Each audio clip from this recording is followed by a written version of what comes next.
দুটি মন্দিরে দুটি ঘন্টা বাজছে, একটি কালী মন্দির, একটি শিব মন্দির। কোনটায় যে মানুষ সারা ঘন্টা বাজিয়ে ফিরে আসবে তা হয়তো বাংলার মানুষ জানে না, কিন্তু বাংলার যে পরিস্থিতিতে মন্দিরগুলোতে ফ্রি ফান্ডে আমরা ঘন্টা বাজিয়ে আসি, আর সেই ঘন্টাটা বাজিয়ে আমরা কখনো সুকামনা করে আসি, আবার কখনো অশুভ কামনা করে আসি। আজকে দেখবেন রাজনীতির জনজোয়ার ভেসেছে, সেখানে দুটি মন্দির যেন তৈরি হয়েছে। এই মন্দিরগুলো যেন বাংলায় দুভাবে গড়ে উঠেছে। একটি শিব মন্দিরে, তাতেও গিয়ে ভগবান দর্শন করতে যাচ্ছে, ভগবান দেখা পাচ্ছে না। আর একটি কালী মন্দিরে যাচ্ছেন, কারণ কালী মন্দিরে গেলে মায়ের দর্শন পাবো, সেটাও তারা পাচ্ছেন না। ঘন্টাটা হয়তো বাজিয়ে যাচ্ছেন, কিন্তু সময় অপেক্ষা সেটা হয়তো কথা বলবে।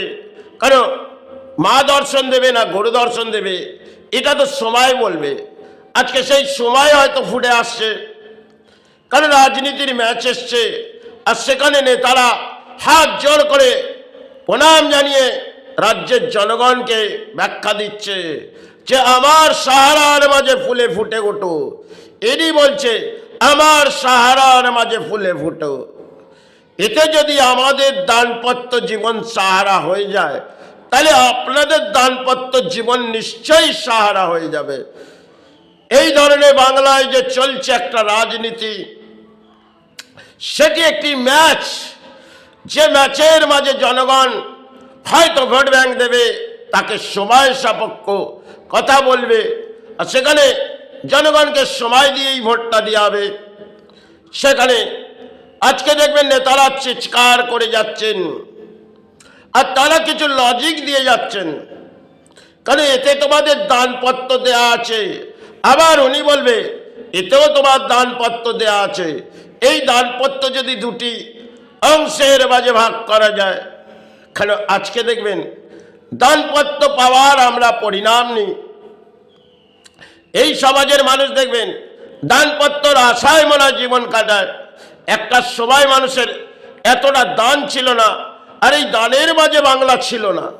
আজকে দেখবেন গড়ে উঠেছে বাংলার মাঝে দানের ঘোড়া। যদি কিছু দানের ঘোড়া দিয়ে দিই, তাহলে বাংলার মানুষ তারা পুণ্যত্ব আমাকে সাহারা দিয়ে দেবে। আর যদি কোনো কালী দর্শন করে আমরা সাহারা বুঝে নিই, তাহলে তো মনে হয় আমার ভাগ্য পরিবর্তন হবে। এইভাবে কেউ শিব মন্দিরে গিয়ে প্রদর্শন করছে, বাবা শিব যদি আমায় দর্শন দিয়ে দেয়, তাহলে আমার ভাগ্য পরিবর্তন হবে। এই ভাগ্য পরিবর্তন করতে করতে হয়তো 14টা বছর হয়তো এই বাংলা চলে গেছে, ভাগ্য পরিবর্তন হয়নি। হয়েছে কিছু পরিবর্তন, সেটা হচ্ছে ভাড়ার।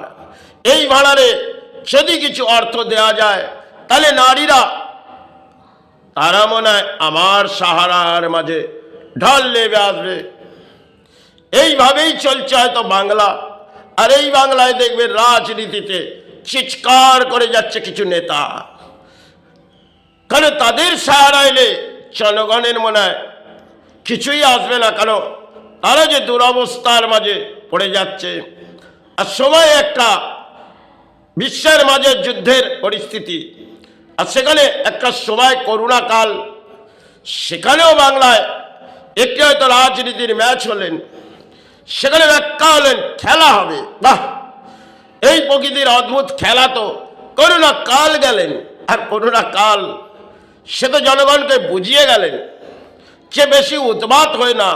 উৎপাত হলে কিন্তু কলিতে একটি দণ্ড দিয়ে দিয়েছে, আর দণ্ড তোমাদের মনুষ্য জন্মকে দিয়েছে কলি, আর সেখানে তোমরা উৎপাত হয়েছ। আজকে দেখবেন 2026,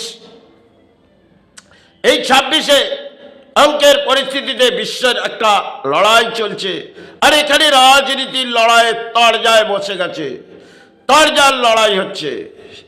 ইনি বলছে আমি শিব দর্শন করাবো, ঘন্টা বাজাও। উনি বলছে আমি কালী দর্শন করাবো, ঘন্টা বাজাও। এই ঘন্টা বাজতে বাজতে জীবনযাত্রার হয়তো মনুষ্য জন্মে কায়া চলে যায়, কিন্তু নেতাদের জীবনে সারা ফুটে আসে। আর সেখানে জনগণ ভাবে উনি যদি আমার দানপত্র জীবনে সাহারা দিয়ে দেয় তাহলে আমার মনুষ্য জন্মের সাহারা হয়ে যাবে। কিন্তু তারা তাদের নিজস্ব সাহারার জন্য এক একটা প্রকল্প দেখায়, আর প্রকল্পটা কতটা বাস্তব হয় সে হয়তো বাংলার মানুষ জানে হয়তো। কারণ সময় আবেগ, বাংলায় এই রাজনীতি ছিল না।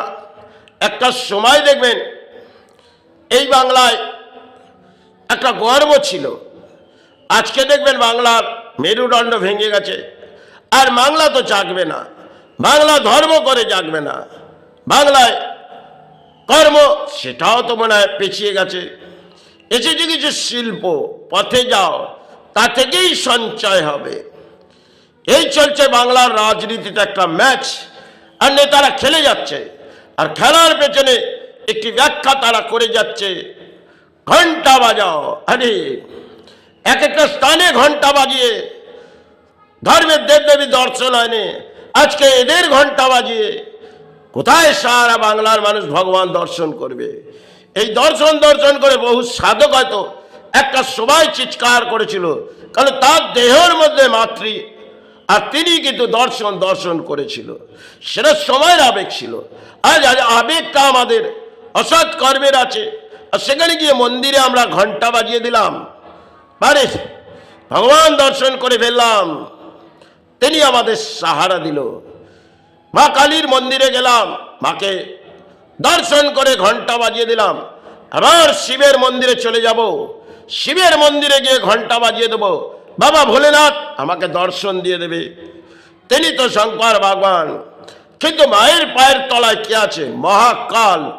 তিনি যখন দমন করবে তখন মনে হয় তার কিনারা কেউ জানে না, তিনি সময়ে কখন তাকে দমন করে। আদিশক্তি মহামায়ার আবির্ভাব হচ্ছে বাংলা, আর সেই বাংলার গর্ব তো সময় ভেঙে গেছে। কেন? এর মেরুদণ্ড ভেঙে গেছে। এ বাংলা জাগবে না, এ বাংলা না ধর্ম করে জাগবে, আর কর্ম তো পেছিয়ে গেছে, শিল্প সরে গেছে, এসেছে রাজনীতির ম্যাচ। তাতেই জনজোয়ার ভাসাও, ভেসে যাও। এই জোয়ারে ভাসলে মনে হয় জীবনটা আপনার সারা ফুটে উঠবে। কারণ দুটি ফুলের লড়াই, একটি হচ্ছে পদ্মের মাঝে, আরেকটি হচ্ছে তিনটি ফুলের মাঝে। জানি না কোন ফুল, সেটা মাতৃচরণে বিচার করবে, সময় কথা বলবে। হয়তো শুভ হয়তো আমাদের পদ্ম ফুল, এটা আবির্ভাব আমাদের মায়ের দেয়া হয়।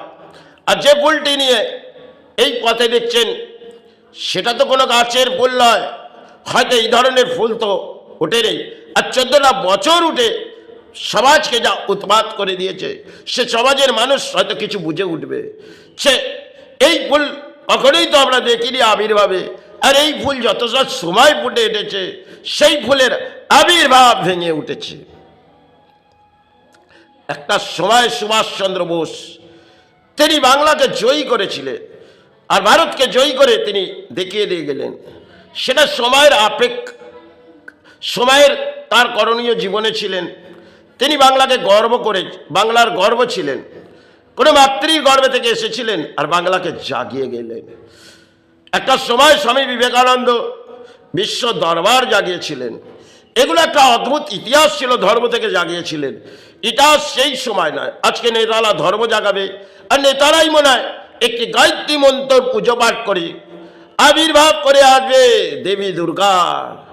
সেখানে যাও, মাতৃ সারা দান পড়ে আছে, আর মাকে ডাকো, মা তো দর্শন দেবে।